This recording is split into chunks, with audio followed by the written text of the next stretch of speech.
Wow! Kas oma suhu ka paneksid seda, mida põletad? Plastiku mitte täielikult põlemisel tekib õhku kokteil, täpsemini mürgikokteil, mis võib küll vinge välja näha, kuid mis sisaldab endast vähki tekitavaid ühendeid ning võib põhjustada ka väärarenguid. Aga nagu elus ikka, kehtib ka lõkke puhul üks reegel. Kõik, mis läheb üles, tuleb ka alla. Nii et jäätmete põletamisel ei seas ohtu mitte ainult iseennast, vaid kogu eluslooduse, mis seda ümbritseb. Ka selle mahlase maasika.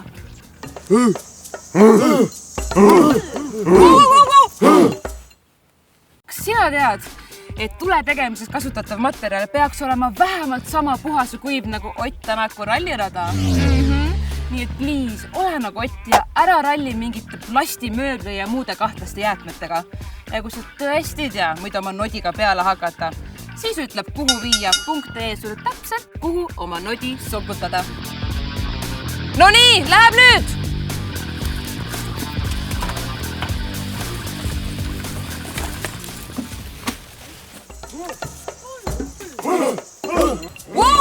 Stopp!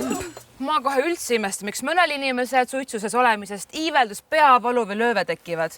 Jätaks seal bensu äkki ikka PEMi sisse ja teeks lõket süüte vedelikuga. Või vanal heal tikumeetodil ja pealtpoolt süütame ikka sellepärast, kuna nii on tekkivate saastainete heitkogused oluliselt madalamad, kuna tule liikumisel ülevalt alla põlevad puugaasid lihtsalt ära. Tuli! Tuli! Tuli! Lõkardad teine juba päris kenasti. Aga kehtib ka siin eluline reegel, et kui mängid kellegi, millegi kuumaga, siis võid kõrvetada saada. Sellepärast soovitangi hoida lähetuses tule taltsutamiseks ühte ämbritäit vett või tule kustutit. Tuli! Tuli! Tuli!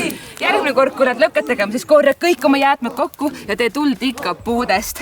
Ja tulel hoia kindlasti ka silm peal, sest mina hoian sinul.